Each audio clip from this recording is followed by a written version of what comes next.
Hi everyone, नमस्कार। और आपके लिए एक खबर है कि जो एलटी प्री का एग्ज़ाम हुआ था उसका रिज़ल्ट जो है वो आज जारी कर दिया गया है। मैंने टेलीग्राम में वो उसकी पीडीएफ भी डाल दी है। जिसके पास पीडीएफ ना हो तो आप मुझे व्हाट्सअप कर दीजिएगा, मैं आपको पीडीएफ प्रोवाइड कर दूंगा। ठीक है। और इस रिज़ल्ट में एक चीज़ क्लियर हुई है, वो ये है कि अगर आपने जीके में कुछ भी नहीं किया है तो आपका उसकी वजह से सिलेक्शन नहीं रुकेगा। ऐसा मैंने बहुत बच्चों से सुना है कि जिनका रिज़ल्ट आया हुआ है। हमारे क्लास के कई बच्चों का रिज़ल्ट आया हुआ है जो कि क्वालिफाइड हैं और उन्होंने जीके में छुआ भी नहीं था। वो बड़े खुशी से कह रहे हैं, साहब ने छुआ भी नहीं था, फिर भी हमारा क्वालिफाई हुआ है। और जो उनके मार्क्स आ रहे हैं वो 90, 95 ऐसे 80 मतलब 89, 85 ऐसे आ रहा है। बट कई बच्चों के रिजल्ट में अनियमितता भी दिख रही है, समझ में नहीं आ रहा है कि क्या हुआ है।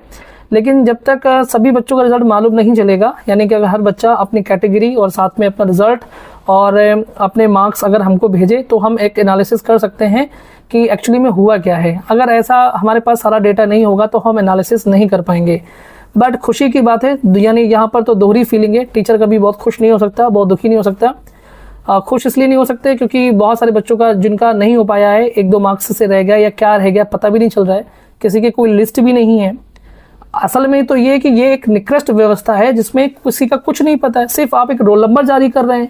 ये तो वही हुआ ना कि जैसे बहुत साल पहले जब हाई स्कूल का रिजल्ट आता था तो आप एक अखबार में केवल अपना रोल नंबर देख करके ये जानते थे कि आपका रिजल्ट आ गया है। लेकिन अब क्या हो रहा है, अभी ये अब का समय है क्या जहां इतनी हाई टेक्नोलॉजीज हैं वहां पर भी आप उस तरह का पुराने जैसे चीजों को कर रहे हैं। तो ये मैं मानता हूं कि आयोग की सबसे निकृष्ट व्यवस्था है, सबसे घटिया व्यवस्था है। ये सिर्फ बच्चों के साथ में आपने कोई ट्रांसपेरेंसी नहीं रखी है, सिर्फ धोखा ही दिया है। ये तो मैं स्पष्ट बोलने वाला हूँ, इसमें कोई दो राय नहीं है।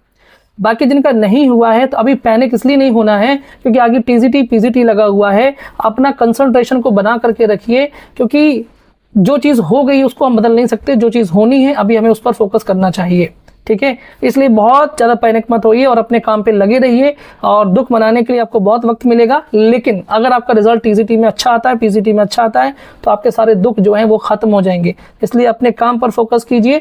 और बाकी जैसे हमको जानकारी मिलेगी कि ये एक्चुअली में हुआ क्या है, वो सारी बातें भी मैं आपको शेयर करूंगा आपके साथ में लाइव आकर के। अभी के लिए बस इतनी ही खबर। अपना ख्याल रखिए और शांत रहिए, रिलैक्स रहिए और अपने काम पर ध्यान दीजिए। ठीक है, जय हिंद।